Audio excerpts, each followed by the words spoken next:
તો જય શ્રી કૃષ્ણ મિત્રો. તો આજે સવારના નવા બ્લોગમાં તમારા બધાનું સ્વાગત છે. અને આજે તો આપણે સવારમાં બ્લોગ સ્ટાર્ટ કરી દીધો છે, કારણ કે બપોર પછી આપણું કામકાજ એટલું બધું છે નહીં. તો આજે મેં સવારમાં જ બ્લોગ સ્ટાર્ટ કરી દીધો છે. તો જો આજે તો આપણે ઈંટું ટ્રેક્ટર ભરીને હડાવા નાખવા જવાનું છે. રોજનું તો આપણું એ જ કામ હોય છે, ઈંટું ભરીને નાખવા જવાનું હોય છે. કોઈ ઈંટું ભરવાનું આવ્યું હોય છે ગાડીમાં. તો આજે પણ એવું જ કંઈક કામકાજ છે. તો આજનો બ્લોગ તમે પૂરો કન્ટિન્યુ કરજો, તમને ખૂબ મજા આવશે. અને જો અમારી ચેનલ પર પહેલી વાર આવે તો ચેનલ પણ સબસ્ક્રાઈબ કરવાનું ભૂલતા નહીં.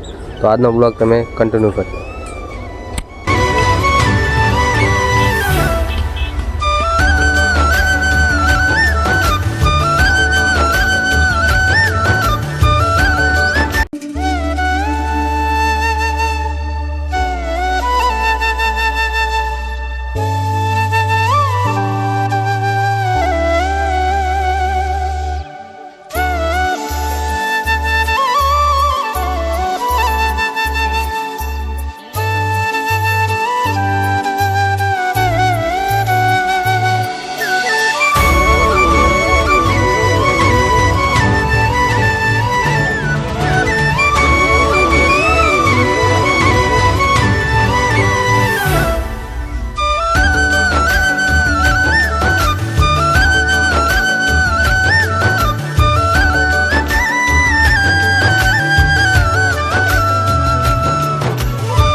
મિત્રો આપણે અડાળા ઈંટું ઠરીને આપણે ઘરે આવી જાય છીએ.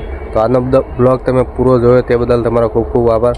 તો આવી રીતના ડેલીના બ્લોગ તમારે જોવા તો અમારી ચેનલને સબસ્ક્રાઈબ તમે કરવાનું ભૂલતા નહીં. તો મળે આપણે કાલના બ્લોગમાં. ત્યાં સુધી જય શ્રી કૃષ્ણ.